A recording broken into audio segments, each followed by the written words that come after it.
À medida que o amanhecer de 1940 lançava longas e ameaçadoras sombras sobre o campo polonês, uma terrível construção estava sendo erguida em meio à paisagem tranquila, uma que logo se tornaria um emblema da hora mais sombria da humanidade, Auschwitz. Construído sob o impiedoso comando do Terceiro Reich, este campo de concentração surgiu como um testemunho arrepiante dos horrores inimagináveis nascidos do preconceito, ódio e total desrespeito pela vida humana. Sob o disfarce sombrio da purificação racial, milhares de vidas inocentes foram destituídas de sua dignidade, submetidas a brutalidades que desafiavam a compreensão. No epicentro disso estava Josef Mengele, infamemente conhecido como o Anjo da Morte. Como médico em Auschwitz, Mengele realizou experimentos indescritíveis nos prisioneiros indefesos, muitas vezes sem o uso de anestesia, sob a bandeira distorcida da pesquisa científica. Mas você já refletiu sobre os detalhes arrepiantes desses experimentos? Como foi possível tais atos horríveis serem realizados à luz do dia, sob os olhos atentos do mundo? Elie Wiesel, um sobrevivente do Holocausto e laureado com o Prêmio Nobel da Paz, uma vez comentou: esquecer os mortos seria como matá-los pela segunda vez. Ao percorrer os tristes capítulos de Auschwitz, devemos isso à memória daqueles que se perderam para enfrentar a realidade perturbadora do Holocausto. Junte-se a nós enquanto mergulhamos no sinistro labirinto de Auschwitz, revelando os experimentos terríveis realizados dentro de suas paredes frias e insensíveis. Bem-vindo ao Diário de Júlio César. Muitas pessoas que recuperaram a memória, foco e clareza mental deixaram de comer esse vegetal. Auschwitz surge. A sombra sobre a Polônia. Com o amanhecer de 1940, os sussurros de uma nova e sinistra estrutura começaram a se espalhar pelas terras polonesas. Auschwitz, originalmente conhecido como Konzentrationslager Auschwitz, foi concebido nas mentes de Heinrich Himmler e Rudolf Höss, dois homens cujos nomes ficariam para sempre gravados nos anais do período mais sombrio da humanidade. O local escolhido para esta instalação, situado perto da cidade de Oświęcim, no sul da Polônia, era um paradoxo de beleza pastoral e doom iminente. Sua localização estratégica no cruzamento de grandes linhas ferroviárias o tornava um lugar ideal para o movimento em massa de pessoas, uma consideração cruelmente prática para as intenções mortais do regime nazista. Rudolf Höss, um homem de expressão austera e uma fidelidade assustadora à causa nazista, tornou-se o primeiro comandante de Auschwitz. Escolhido pelo próprio Heinrich Himmler, Höss foi instruído a criar um campo de concentração que serviria de precedente para todos os outros. À medida que os tijolos eram assentados e as cercas erguidas, poucos poderiam ter previsto a monstruosidade que Auschwitz se tornaria. O que antes era um quartel do exército polonês foi transformado em um lugar de desespero pelas mãos dos prisioneiros transferidos de Sachsenhausen, um campo de concentração na Alemanha. Como primeiros internos de Auschwitz, esses indivíduos foram coagidos a construir as próprias paredes que os confinariam. Uma anedota fascinante, mas trágica, conta sobre um prisioneiro que, com o uso clandestino de uma câmera contrabandeada, conseguiu capturar imagens dos primeiros dias do campo. Essas fotografias, ocultadas por anos, agora servem como um testemunho importante da sombria gênese de Auschwitz. Nos primeiros estágios, Auschwitz foi destinado principalmente a prisioneiros políticos poloneses. O primeiro transporte, composto por 728 homens, chegou em 14 de junho de 1940. No entanto, não demorou muito para que o propósito do campo começasse a mudar sob os sinistros objetivos do Terceiro Reich. Himmler, em uma citação arrepiante, descreveu os campos de concentração como a epítome do Estado nazista, aludindo ao seu uso como ferramentas para purificação racial e supressão política. Desde o seu início, Auschwitz foi marcado por um regime estrito de trabalho e disciplina, projetado para privar os internos de sua humanidade. Um portão de ferro saudava os prisioneiros com a frase cínica Arbeit macht frei, o trabalho liberta. Esta frase incorporava a promessa enganosa de sobrevivência através do trabalho, mas para muitos a realidade era muito mais grave. Os primeiros dias de Auschwitz também testemunharam a inovação arrepiante de um homem chamado Karl Bischoff, um supervisor sênior de construção da SS. Ele foi fundamental na concepção das vastas extensões do campo, pioneiro em um estilo de arquitetura em linha de montagem projetado para encarceramento em massa. Esse modelo seria mais tarde replicado em Auschwitz, o segundo Birkenau, simbolizando a escalada da solução final dos nazistas. Apesar dos horrores não ditos de sua concepção e construção, lampejos do espírito humano perseveraram. Prisioneiros contrabandearam cartas para seus entes queridos, gravaram seus nomes nas paredes e sussurraram histórias de esperança. Entre os primeiros prisioneiros estava Tadeusz Wiejowski, que se tornou a primeira pessoa a escapar de Auschwitz em julho de 1940. Seu ato audacioso de desafio ofereceu um vislumbre de esperança em meio ao desespero da fundação do campo. Auschwitz se transforma, a metamorfose temível.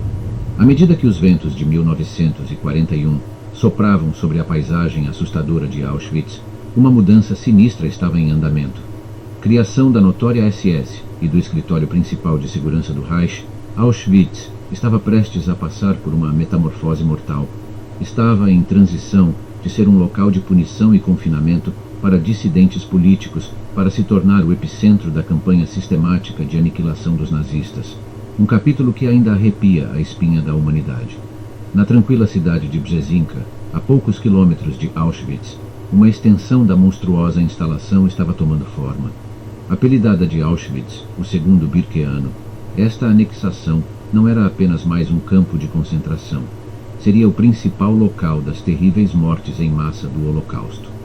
O homem por trás desta adição macabra era ninguém menos que Heinrich Himmler, que ordenou sua construção durante sua visita em 1941. Sob a supervisão do arquiteto SS impiedoso Karl Bischoff, Birkenau foi projetado com uma eficiência abominável em mente. Era composto por setores, cada um com seu próprio crematório e câmaras de gás, capazes de aniquilar milhares de vidas em um dia. Foi o projeto de Bischoff que personificou a industrialização da morte, um conceito tão arrepiante quanto real. Mas não era apenas a paisagem que estava mudando. A população interna também estava evoluindo. A chegada dos primeiros deportados judeus em março de 1942 marcou uma virada sinistra na função de Auschwitz. Já não era apenas uma prisão para dissidentes poloneses, agora era um terminal para aqueles considerados indesejáveis pelos nazistas, principalmente judeus de toda a Europa. A população do campo aumentou dramaticamente e no final do ano era lar para aproximadamente 30.000 almas atormentadas. Histórias de resiliência em meio a essa transformação eram dolorosamente escassas, mas indomáveis. Witold Pilecki, um soldado polonês e membro da resistência, se voluntariou para ser preso em Auschwitz para coletar informações. Seus relatórios alertaram pela primeira vez os aliados sobre os horrores que se desenrolavam dentro das cercas eletrificadas do campo. Enquanto o mundo exterior permanecia em grande parte alheio, Pilecki e sua união das organizações militares secreta estavam entre os primeiros símbolos de resistência. À medida que o campo evoluiu, também o fizeram os rituais cruéis. O notório processo de seleção começou, onde médicos SS, como o infame Josef Mengele, decidiam quem trabalharia e quem seria enviado às câmaras de gás imediatamente após a chegada. A fascinação de Mengele por gêmeos levou-o a conduzir experimentos horripilantes, uma ilustração arrepiante da descida à loucura e crueldade. Apesar do design em evolução do campo para extermínio, a vida persistiu, embora em sua forma mais diminuída. Pessoas se apaixonaram, compartilharam memórias e até conseguiram celebrar sua cultura secretamente.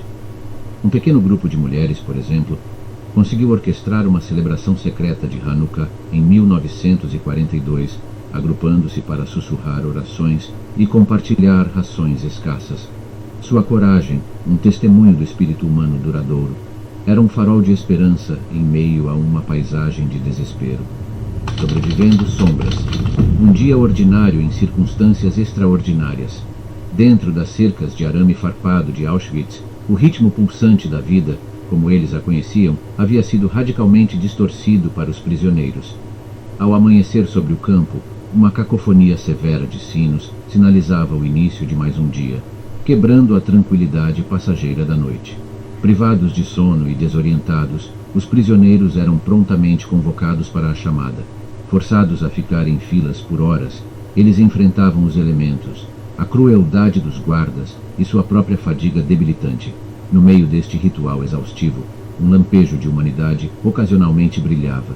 Józef Paczynski, um prisioneiro político polonês, e o barbeiro pessoal do comandante de Auschwitz, Rudolf Höss, lembrou-se dos atos de desafio mostrados pelos prisioneiros durante essas chamadas.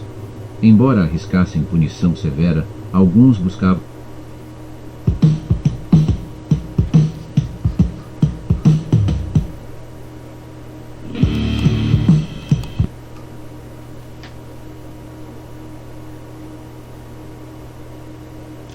confortar os mais fracos entre eles, emprestando-lhes a força para ficar em pé e evitar a seleção para exterminação. A história de Paczynski atesta a coragem e a resiliência do espírito humano, mesmo nas circunstâncias mais adversas. Cada dia, em Auschwitz, era pontuado por um trabalho extenuante. Os prisioneiros eram forçados a uma miríade de tarefas, desde construir novos edifícios no campo, classificar os pertences daqueles que haviam perecido, até trabalhar em fábricas próximas. Esses detalhes de trabalho eram perigosos, expondo os prisioneiros a condições arriscadas, espancamentos e, frequentemente, levando a acidentes fatais. No entanto, eles também forneciam um meio sombrio de sobrevivência, pois aqueles considerados aptos para trabalhar eram poupados da exterminação imediata. A sustentação em Auschwitz era uma cruel zombaria da nutrição. Porções escassas de comida eram distribuídas, muitas vezes compreendendo um pedaço de pão, um pequeno pedaço de queijo ou uma sopa rala feita de vegetais apodrecidos e, ocasionalmente, uma pequena quantidade de carne. Primo Levi, um sobrevivente e um crônico tocante do Holocausto, refletiu sobre o papel da comida em suas memórias. Se isto é um homem, nossa fome é insuportável e está sempre conosco. É uma fome que não é saciada, ela mata, mas lentamente, e pode durar meses e anos. Apesar das circunstâncias sombrias, os prisioneiros muitas vezes conseguiam encontrar força na camaradagem. Canções compartilhadas, histórias sussurradas e discussões abafadas tornaram-se sua resistência, seu meio de se apegar às suas identidades. Em suas memórias, em busca de sentido, Viktor Frankl, um psiquiatra e sobrevivente de Auschwitz, relembrou: "Criamos uma espécie de cabaré em nossa cabana. Alguns prisioneiros talentosos fizeram instrumentos de restos e eles tocavam enquanto os outros cantavam ou recitavam. As condições de sono no campo eram impensavelmente severas. Os habitantes eram amontoados em barracas, muitas vezes dormindo várias pessoas em um beliche de madeira sem roupa de cama ou calor. No entanto, dentro desta existência apertada, conexões foram formadas.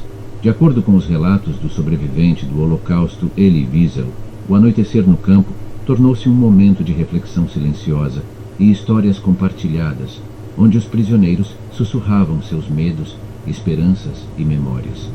Apegando-se à vida, a arte da resistência em Auschwitz, a vontade de sobreviver pode inspirar atos impressionantes de coragem e resiliência, como exemplificado pelos prisioneiros de Auschwitz.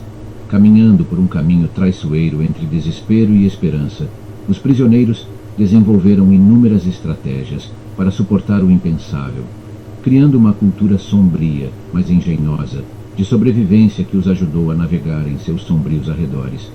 A comida, ou a falta dela, era uma constante preocupação para os prisioneiros. A ração diária mal fornecia o suficiente para sobreviver, quanto mais realizar o rigoroso trabalho físico exigido deles.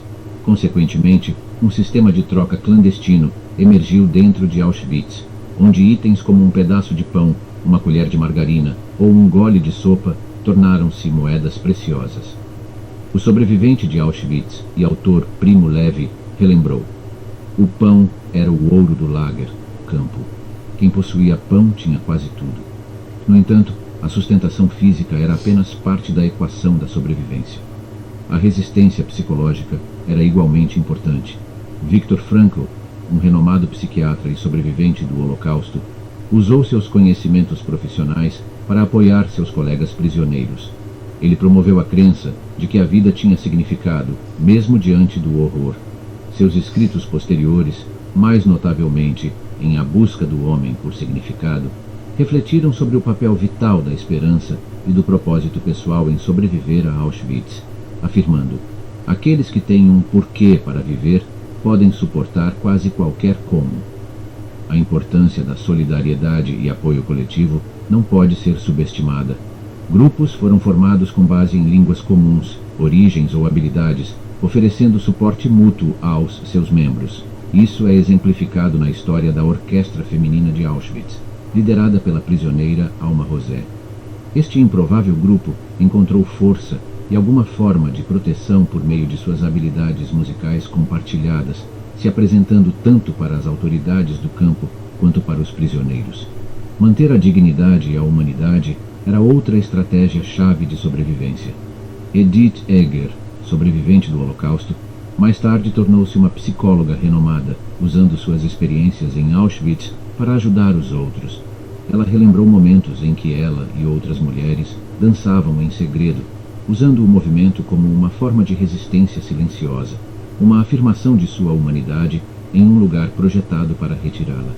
Os prisioneiros também encontraram força no poder da criatividade. Desenhos e poemas, criados clandestinamente, serviam como formas de expressar suas emoções e experiências.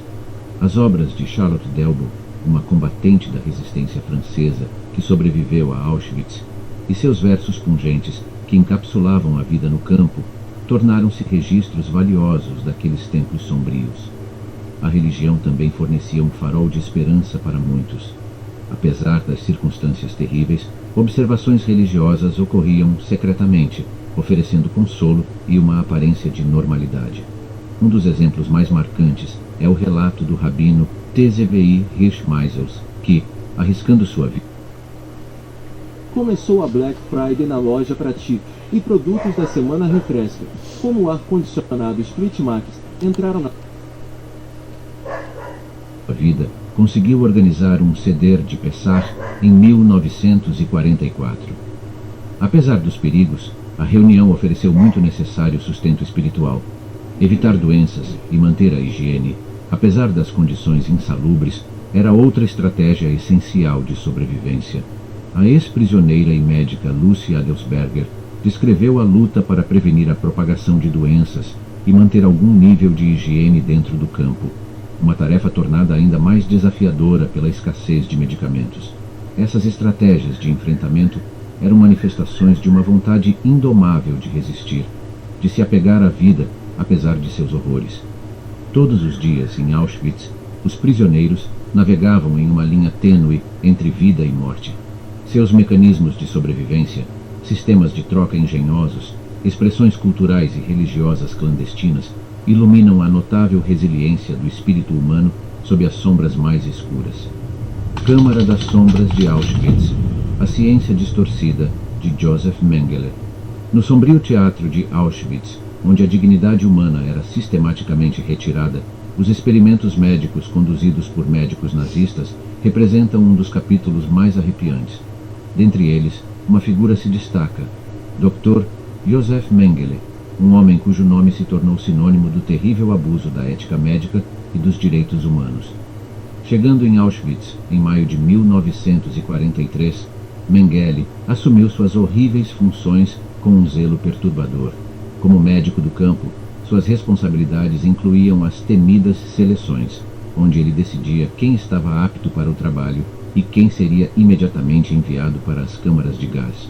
Suas decisões arbitrárias e muitas vezes caprichosas faziam muitos temerem seu notório aceno de dedo, que decidia o destino deles. Mas foi a pesquisa médica de Mengele que lhe rendeu o apelido Anjo da Morte. Nos terríveis limites de seus laboratórios improvisados, Mengele conduziu uma série de experimentos desumanos, cujos detalhes continuam a chocar e perturbar. Ele mostrou um interesse particular em gêmeos, acreditando que eles poderiam desvendar os segredos da genética. As gêmeas Eva e Miriam Moses estavam entre as vítimas de Mengele. Com apenas 10 anos, quando chegaram a Auschwitz em 1944, foram submetidas a uma série de procedimentos dolorosos e perigosos. Eva se lembrou do momento arrepiante em que Mengele declarou: "Eu tenho um experimento especial. Vou tirar o cérebro desta aqui", apontando para sua irmã. Foi um momento que assombrou ambas pelo resto de suas vidas. Mengele também era fascinado por heterocromia, uma condição que resulta em olhos de duas cores diferentes. Ele coletou centenas de olhos de prisioneiros assassinados, adornando seu escritório com essa exibição macabra. No entanto, o reinado de terror de Mengele não estava limitado apenas a Auschwitz. Ele regularmente enviava amostras, muitas vezes órgãos e partes do corpo, para seu mentor, Prof. Ottmar Freiherr von Verschuer, na Alemanha, que compartilhava da paixão de Mengele pela pesquisa com gêmeos. Verschuer, que conseguiu evitar a acusação após a guerra, sem dúvida conhecia as origens sombrias desses espécimes, mas continuou a publicar e se beneficiar da pesquisa desumana de Mengele. Mengele também tentou manipular o sistema reprodutivo feminino. Ele realizou experimentos horríveis em mulheres grávidas e tentou inseminar prisioneiras artificialmente.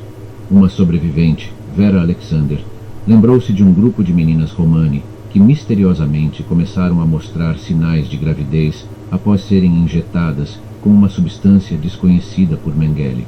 Apesar do horror de suas experiências, muitas das vítimas de Mengele viveram para contar suas histórias. Seus testemunhos oferecem percepções valiosas sobre a natureza e a escala dos experimentos desumanos de Mengele. Além disso, servem como um poderoso lembrete do potencial da ciência de ser distorcida a serviço do mal, quando não verificada por diretrizes éticas e regulamentos. Quando a guerra estava chegando ao fim, Mengele fugiu de Auschwitz. Apesar de ser um dos criminosos de guerra nazistas mais procurados, ele conseguiu escapando eventualmente para a América do Sul. Sua vida subsequente e eventual morte em 1979 no Brasil permanecem envoltas em mistério e controvérsia. Na sombra de Auschwitz, a sombria economia do trabalho forçado. No cenário sombrio de Auschwitz, uma das facetas mais escuras foi a exploração do trabalho humano, uma manifestação insidiosa do plano nazista de aniquilar o povo judeu e outros grupos marginalizados. As indústrias movidas pelo lucro que surgiram em torno de Auschwitz e seus subcampos epitomizaram uma sinistra conexão entre capitalismo e genocídio. Desde o seu início, Auschwitz era mais do que um campo de concentração e extermínio. Era um centro industrial, onde prisioneiros eram forçados a trabalhar sob condições brutais, enriquecendo o Terceiro Reich e seus colaboradores corporativos. O mais proeminente entre eles era IG Farben, um colossal conglomerado alemão que construiu uma planta de borracha sintética e combustível, conhecida como Bunawerke, perto de Auschwitz III, Monowitz. A construção da planta Bunawerke começou em 1942. Para este colossal projeto, dezenas de milhares de prisioneiros de Auschwitz foram mobilizados. A planta nunca produziu a borracha Buna, pretendida em quantidades significativas, mas consumiu a vida de inúmeros prisioneiros que trabalhavam em condições desumanas, foram submetidos à exposição letal a substâncias perigosas e pereceram de exaustão, desnutrição e maus tratos. Essa é a melhor maneira de dormir rápido, de forma natural, depois de 50 anos. Eu já te adianto que... Primo Levi, um químico judeu italiano e sobrevivente de Auschwitz, mais tarde escreveu extensivamente sobre suas experiências em Monowitz, em seu livro Se Isto é um Homem. Levi, que foi forçado a trabalhar no laboratório Bunawerke, pintou um quadro sombrio das condições, dizendo: a vida do prisioneiro não privilegiado, que não trabalha nos comandos e que não tem nenhuma função especial, é extraordinariamente difícil. Enquanto IG Farben é a mais notória, várias outras empresas exploraram a força de trabalho cativa de Auschwitz. Estas incluíam o conglomerado elétrico Siemens e Krupp, um gigante do aço e armamentos.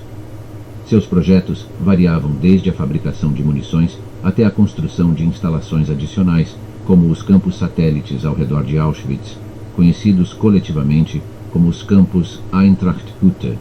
O livro de memórias do sobrevivente Elie Wiesel, Noite, descreve vividamente as brutais condições de trabalho e suas experiências trabalhando em uma unidade de trabalho forçado em Auschwitz, movendo pedras pesadas por horas a fio.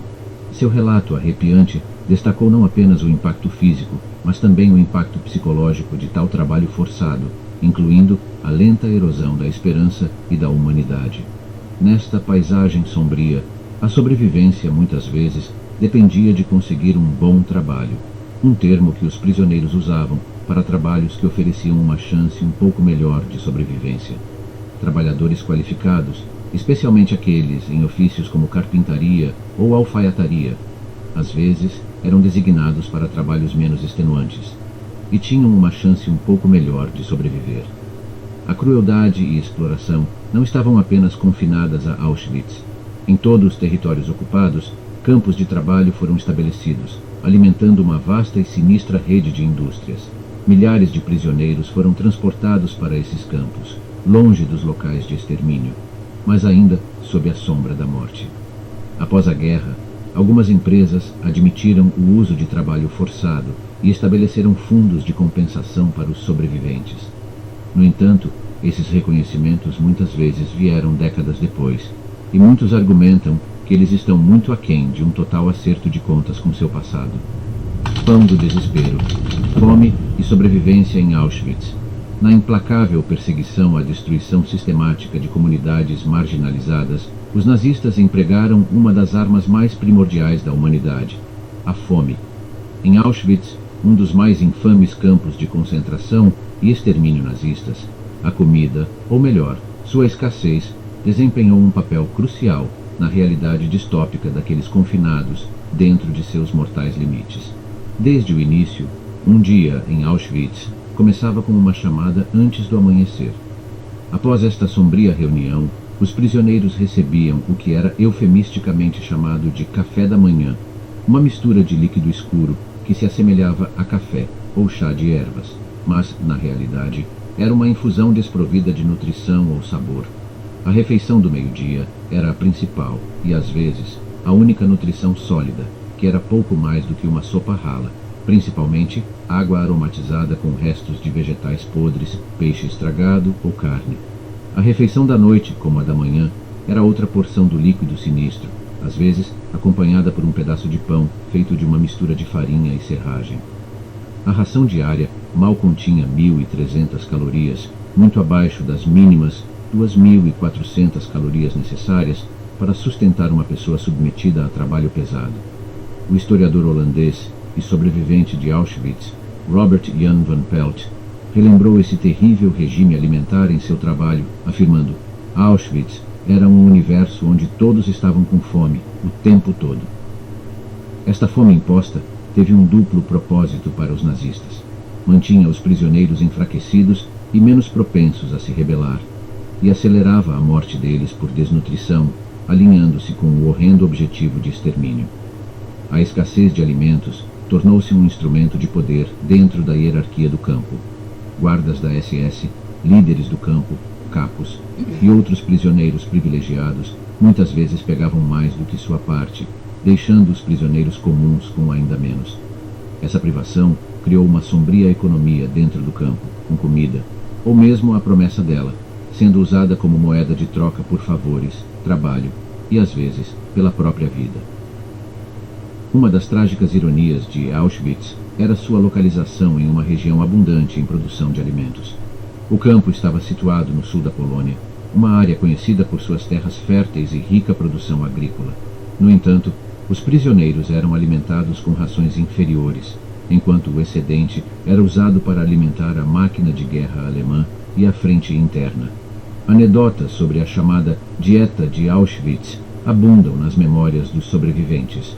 Por exemplo, Primo Levi, um sobrevivente judeu italiano, descreveu a obsessão com comida no campo. Nossa vida no campo era dominada, desde o despertar até o dormir, pelo tormento fisiológico e onipresente da fome.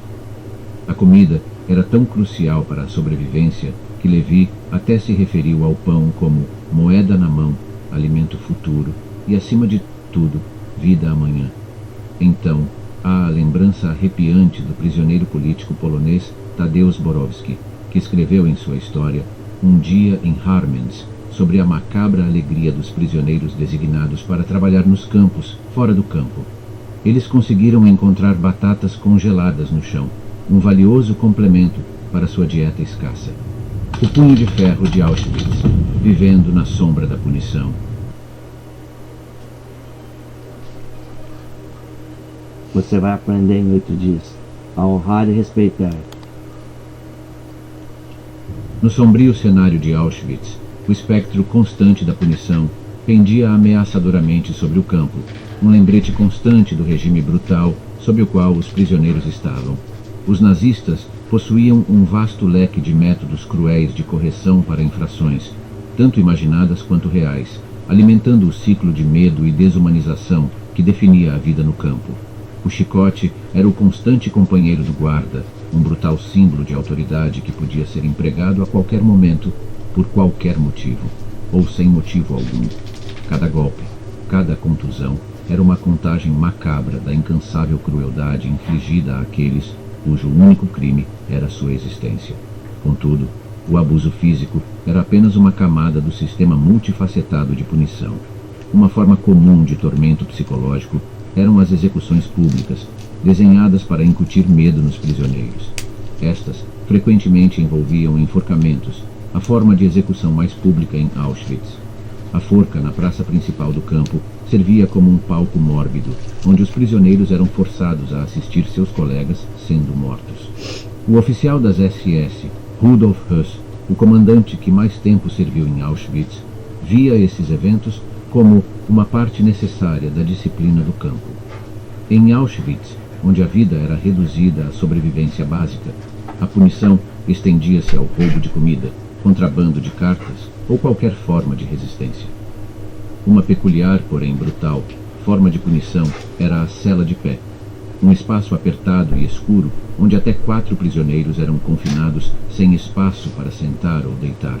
Aqui, eles passavam suas noites após um longo dia de trabalho forçado, uma experiência que o sobrevivente Kazimierz Piechowski descreveu como um pesadelo que ainda me assombra. Um detalhe curioso, porém horrível, sobre o sistema de punição de Auschwitz era o Bloco 11, conhecido como o Bloco da Morte. Era um lugar onde inúmeras execuções aconteciam e onde os prisioneiros eram submetidos a interrogatórios torturantes. O porão do Bloco 11 abrigava as infames celas de inanição, onde os prisioneiros eram deixados para morrer de fome, como punição por infrações. Em uma torção macabra do destino, a única fuga conhecida de Auschwitz começou justamente neste bloco. Em 20 de junho de 1942, 4 prisioneiros, incluindo Piechowski, conseguiram escapar de Auschwitz no carro de um oficial das SS. A audaciosa fuga teve sérias repercussões e os nazistas decidiram estabelecer uma política de responsabilidade coletiva. Se um prisioneiro escapasse, 10 outros pagariam com suas vidas. Esse sistema cruel amplificou o medo e o desespero, garantindo ainda mais a obediência e submissão entre os prisioneiros. Os prisioneiros viviam com o conhecimento de que qualquer semelhança de individualidade ou desafio era um caminho direto para severa punição, ou pior, morte. As táticas brutais de reforço dos nazistas os privavam de sua dignidade, reduzindo-os a números e unidades de trabalho. No entanto, sua própria existência, sua resiliência contra a máquina opressora do regime nazista, tornou-se uma forma silenciosa de resistência, uma afirmação de sua humanidade diante da constante desumanização. O sobrevivente de Auschwitz e renomado psiquiatra Viktor Frankl uma vez disse: "Tudo pode ser tirado de um homem, menos uma coisa, a última das liberdades humanas, escolher a própria atitude em qualquer conjunto de circunstâncias, escolher o próprio caminho." No meio dos horrores inimagináveis de Auschwitz, seus prisioneiros exerceram essa última liberdade, sua atitude e espírito, desafiando o punho de ferro dos opressores. Desafio invisível. A resiliência silenciosa das mulheres de Auschwitz. Um capítulo frequentemente negligenciado da assombrosa história de Auschwitz é a história de suas mulheres. Entre as sombras da história, sua resiliência, determinação e espírito inabalável oferecem raros lampejos de esperança. O sofrimento indescritível de Auschwitz começou em 1940, mas não foi até março de 1942 que o primeiro grupo de mulheres chegou. Estas 999 mulheres eslovacas estavam entre as muitas que ao longo dos anos foram lançadas em um mundo cruel onde a humanidade parecia ter perdido seu rumo. Mulheres em Auschwitz, como seus pares masculinos, foram atribuídas a um espectro de papéis, muitas servindo como mão de obra forçada em fábricas de munições e vários outros locais da economia do Reich. Elas costuravam uniformes e, com dedos ágeis, montavam rádios para aeronaves militares. Um testemunho de seu espírito incansável, apesar dos esforços de seus captores para privá-las de dignidade. Muitas dessas mulheres foram designadas a anciã do campo Maria Mandel, uma figura temida por seus castigos impiedosos. E ainda assim, em condições tão desumanas, elas demonstravam atos silenciosos de desafio e resistência. Mostraram ao mundo que, embora seus arredores pudessem ser vis, seu espírito permanecia intacto. Anedotas de heroísmo estão espalhadas por toda a narrativa de Auschwitz. Uma delas é a de Mala Zimmerbaum, uma intérprete belga judia. Suas habilidades linguísticas, que poderiam ter sido uma ferramenta para os opressores, tornaram-se um instrumento de desafio. Mala usou sua posição para ajudar seus companheiros prisioneiros, fornecendo-lhes comida e medicamentos adicionais e transmitindo informações vitais que ajudaram muitos a sobreviver. Quando Zimmerbaum e seu namorado polonês, Edek Galinski, planejaram uma fuga audaciosa em junho de 1944, seu plano ressoou com um desejo eterno de liberdade. Apesar de terem sido capturados e condenados à execução, Zimmerbaum, em um ato corajoso de desafio, escolheu terminar seu próprio destino, negando a seus captores o prazer de ditar os termos do fim de sua existência. Então havia mulheres como Gisela Perl, uma ginecologista judia romena que, diante dos brutais experimentos de Josef Mengele, tomou decisões angustiantes para salvar suas companheiras prisioneiras. A imensa coragem e sacrifício de mulheres como Perl e Zimmerbaum enfatizam como, nos cantos mais escuros de Auschwitz, brasas da humanidade ainda brilhavam intensamente. Além disso, a história das mulheres em Auschwitz também está entrelaçada com a narrativa da maternidade. Gravidezes eram um assunto perigoso no campo, mas surgiram histórias de partos dentro deste inferno, exemplos iluminadores da vontade indomável de proteger a vida a todo custo.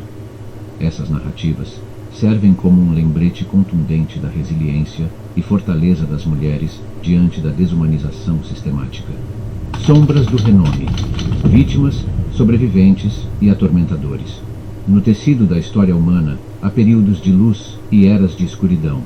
Os anos 1940 a 1945 testemunharam um dos episódios mais sombrios, Auschwitz. Esta confluência de experiência humana afetaria as vidas de muitos, incluindo aqueles que já estavam deixando sua marca no cenário mundial. A história de Auschwitz não pode ser contada sem mencionar Anne Frank, cujo tocante diário se tornou uma crônica atemporal daqueles anos horripilantes. Com apenas 15 anos, Anne e sua família foram capturadas em Amsterdã em agosto de 1944, enviadas a Auschwitz e, posteriormente, transferidas para Bergen-Belsen. Seu pai, Otto Frank, foi o único sobrevivente. Ele descobriu o diário de Anne após a guerra e garantiu sua publicação, que desde então tocou milhões de corações em todo o mundo. Na mesma matriz histórica, outra figura proeminente emergiu, Elie Wiesel.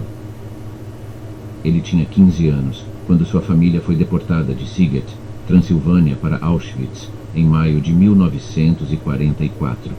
Ele perdeu sua mãe e irmã mais nova na chegada, e mais tarde seu pai em Buchenwald, um campo satélite de Auschwitz. Elie sobreviveu e depois escreveu Noite, uma memória que revelou a brutalidade do Holocausto. Suas palavras profundas ressoam profundamente.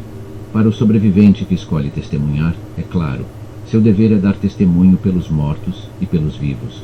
Os infames orquestradores dessas atrocidades são igualmente inesquecíveis. Uma dessas pessoas foi Rudolf Höss, o comandante de Auschwitz que mais tempo serviu. Höss estava profundamente envolvido na implementação da solução final. Após a guerra, Höss foi capturado e levado a julgamento, onde admitiu... Olá pessoal, tudo bem? Quero mostrar para vocês uma prótese muito linda. Essa aqui é a prótese protocolo. Admitiu sua culpa. Sua declaração arrepiante durante seu julgamento em Varsóvia, continua a causar calafrios. Comandei Auschwitz até 1 de dezembro de 1943 e estimo que pelo menos 2.500.000 vítimas foram executadas e exterminadas lá por gaseificação e queima. Então, há Josef Mengele, o anjo da morte, que usou Auschwitz como seu laboratório perverso, conduzindo experimentos médicos horríveis nos prisioneiros. Ele conseguiu evadir a captura após a guerra e permanece um símbolo da frieza desumana do Holocausto. Dentre esses nomes famosos, havia inúmeras outras pessoas, com histórias igualmente fascinantes, que vivenciaram Auschwitz. Eram artistas, intelectuais e pessoas comuns, cada um deles um testamento da resiliência humana e da esperança duradoura no meio da hora mais sombria da humanidade. Ecos de desafio, a batalha invisível dentro de Auschwitz. No coração do conto mais devastador da humanidade, aninhado entre os capítulos de desespero e perdição, existem histórias de espírito inabalável e rebelião silenciosa. Dentro dos confins de Auschwitz, um reino de tormento, existiam aqueles que ousavam resistir. Uma dessas histórias pertence a Witold Pilecki, um lutador da resistência polonesa que voluntariamente se fez prender e enviado para Auschwitz em setembro de 1940 para coletar informações. Sua audácia, coragem e audácia personificavam o espírito de resistência. Através de uma rede de mensageiros, Pilecki conseguiu compartilhar informações críticas sobre o campo com o mundo exterior. Seus relatórios secretos foram os primeiros a alertar os aliados sobre os horrores que se desenrolavam dentro de Auschwitz. Dentre as inúmeras histórias de rebelião e fortaleza, a revolta do Sonderkommando de outubro de 1944 tem um lugar especial. O Sonderkommando, prisioneiros encarregados da horrível tarefa de descartar as vítimas da câmara de gás, orquestrou uma revolta como um último ato de desafio. Eles conheciam as consequências, mas escolheram resistir. A revolta, liderada por indivíduos como Rosa Robota, uma jovem que contrabandeou pólvora de uma fábrica de munições para o Sonderkommando, destacou a profunda determinação e coragem diante da perdição iminente. Há uma citação histórica que ressoa com a essência desses esforços de resistência. Resistência é o segredo da alegria, de Alice Walker. No contexto de Auschwitz, resistência não era apenas um ato de desafio, mas também uma expressão profunda da humanidade e o desejo desesperado de reivindicar dignidade das garras da desumanização. Até a orquestra do campo, composta por músicos prisioneiros, desempenhou seu papel na resistência. Enquanto a orquestra era forçada a fornecer a trilha sonora para os horrores diários do campo, alguns membros se envolveram em pequenos atos de rebelião. Eles, às vezes, distorciam sutilmente os hinos nazistas como um ato de desafio silencioso, uma expressão minúscula, mas significativa de resistência. Amanhecer após a escuridão, a amarga liberdade de Auschwitz. No amargo inverno de 1945, enquanto o mundo estava à beira de uma nova era, um capítulo de profunda escuridão estava chegando ao fim. Em 27 de janeiro, Auschwitz, um lugar que se tornou um símbolo arrepiante da malevolência humana, estava à beira da libertação pelo Exército Vermelho Soviético. No entanto, o amanhecer da liberdade carregava o peso de uma imensa tragédia humana. As forças soviéticas, que haviam presenciado a brutalidade da guerra, estavam despreparadas para o terrível espetáculo que as esperava. Um contingente liderado pelo general Ivan Martinushkin encontrou os vestígios de um mundo desolado, um testemunho da capacidade da humanidade de infligir sofrimento à sua própria espécie. Entre os sobreviventes, encontraram Primo Levi, um químico judeu italiano. Suas palavras encapsulavam os horrores de Auschwitz. Nós que fomos julgados, não somos os bons. Somos os humildes e somos o que somos. Essas palavras refletiam a luta dos sobreviventes. Uma amarga batalha para manter sua humanidade em um lugar que procurava tirá-la. Curiosamente, uma das primeiras reações dos prisioneiros libertados foi invadir os armazéns de roupas. Famintos não apenas de comida, mas também de dignidade, os sobreviventes vestiram várias camadas de roupas, um ato simbolizando seu primeiro passo para recuperar suas identidades. Esse ocorrido é um lembrete contundente das inúmeras maneiras pelas quais os prisioneiros buscaram restabelecer sua personalidade, mesmo diante de circunstâncias sombrias. Em uma curiosa reviravolta da história, a libertação de Auschwitz não foi recebida com imediata jubilação. Os sobreviventes, fracos demais para se alegrarem, foram marcados por um profundo sentimento de desorientação e uma pergunta não dita: o que vem a seguir? Para muitos, a liberdade foi apenas o começo de outra jornada, uma busca por saúde, por famílias perdidas, por um senso de pertencimento em um mundo que os havia falhado. Mas, em meio à paisagem desolada, havia momentos de esperança. Quando os soviéticos entraram, uma enfermeira chamada Zinaida Pitkina estava entre eles. Ela se dedicou a cuidar dos libertados, particularmente das crianças. Uma dessas crianças era Miriam Ziegler, que mais tarde descreveu Pitkina como um anjo da guarda. Esses breves momentos de compaixão iluminaram o sombrio pano de fundo da libertação de Auschwitz. A libertação também levou a uma sombria realização da escala industrial. Aposentado ou pensionista.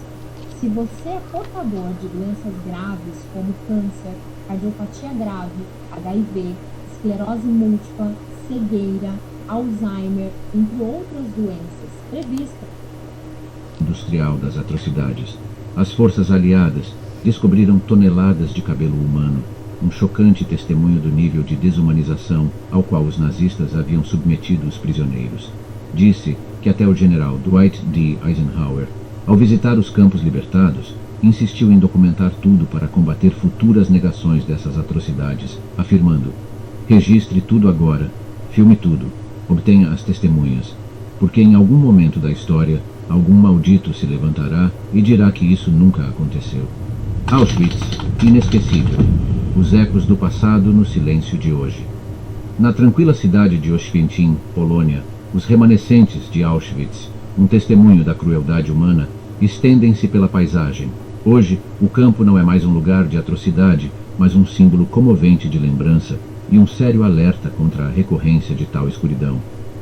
Auschwitz, agora um patrimônio mundial da Unesco desde 1979, atrai milhares de visitantes a cada ano.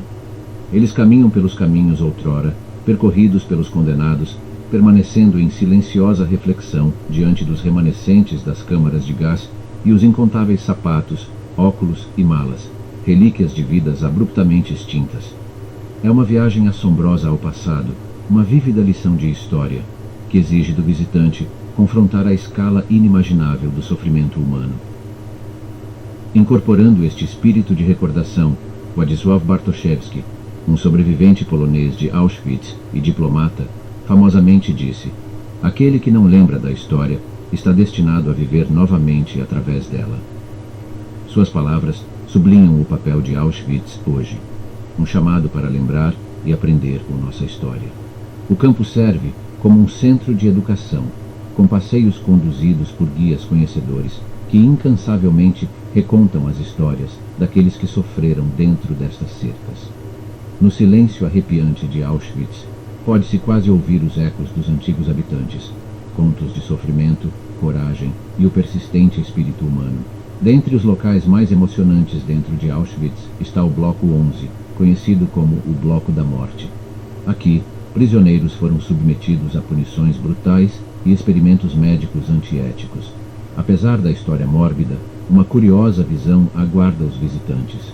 Uma única rosa frequentemente adorna a infame Muralha da Morte no pátio, uma silenciosa homenagem àqueles que pereceram. Outra característica marcante é o sinal Arbeit macht frei, o trabalho liberta, uma cruel zombaria feita pelos nazistas que paira na entrada. O sinal foi roubado em 2009, causando indignação internacional. Mais tarde, recuperado, permanece como um símbolo da cruel decepção imposta aos prisioneiros que foram conduzidos por seus portões. Nas proximidades, a cidade de Oświęcim carrega o peso deste passado. Existe uma curiosa anedota de que os residentes da cidade frequentemente enfrentam uma questão única ao revelar de onde são. Recebidos com um silêncio atônito, eles então têm que explicar: eu não moro em Auschwitz, mas moro na cidade onde Auschwitz está. Esta anedota fala da dupla identidade de Oświęcim, uma pequena cidade polonesa para sempre ofuscada por Auschwitz. o lugar de significado histórico monumental. No entanto, enquanto Auschwitz reflete o passado, também olha para o futuro. Cerimônias regulares e comemorações são realizadas para lembrar as vítimas. A mais notável destas é o anual Dia Internacional em memória das vítimas do Holocausto, em 27 de janeiro, marcando o dia da libertação de Auschwitz. Sobreviventes e seus descendentes, líderes mundiais e pessoas de todas as esferas da vida se reúnem para homenagear as vítimas e sobreviventes. Uma tradição comovente nessas cerimônias é o acendimento de velas comemorativas. À medida que a chama cintila no ar do inverno, ilumina os rostos dos presentes, um farol de esperança, simbolizando a promessa de lembrar, aprender e garantir que tal escuridão nunca mais recaia sobre a humanidade. Ao nos afastarmos do silêncio assustador de Auschwitz, seguramos os ecos do passado. O cenário, outrora agitado de vida e morte, agora está silencioso, deixando-nos preencher o silêncio com nossos pensamentos, lembrança e compromisso com as lições aprendidas. Aqui, dentro dos remanescentes destas cercas, histórias de vida foram tragicamente escritas por um regime opressor. As narrativas daqueles que caminharam por este solo antes de nós são lembretes do potencial da humanidade, tanto para a crueldade quanto para a resiliência. Refletimos sobre as palavras de Elie Wiesel, sobrevivente de Auschwitz e farol de memória para este sombrio capítulo em nossa história. Ele, uma vez, declarou solenemente: esquecer os mortos seria como matá-los uma segunda vez.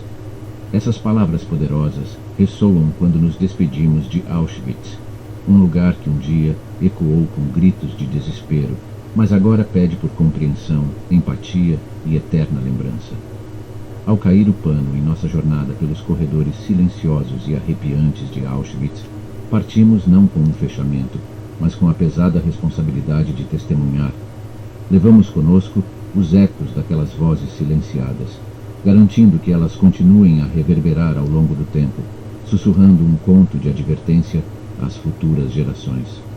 Na memória compartilhada dos triunfos e falhas da humanidade, que Auschwitz sempre sirva como um testemunho contundente de nosso passado coletivo, um severo aviso para o presente e uma lição duradoura para o futuro. Se tivesse que escolher, qual dessas habilidades você dominaria para te ajudar na produção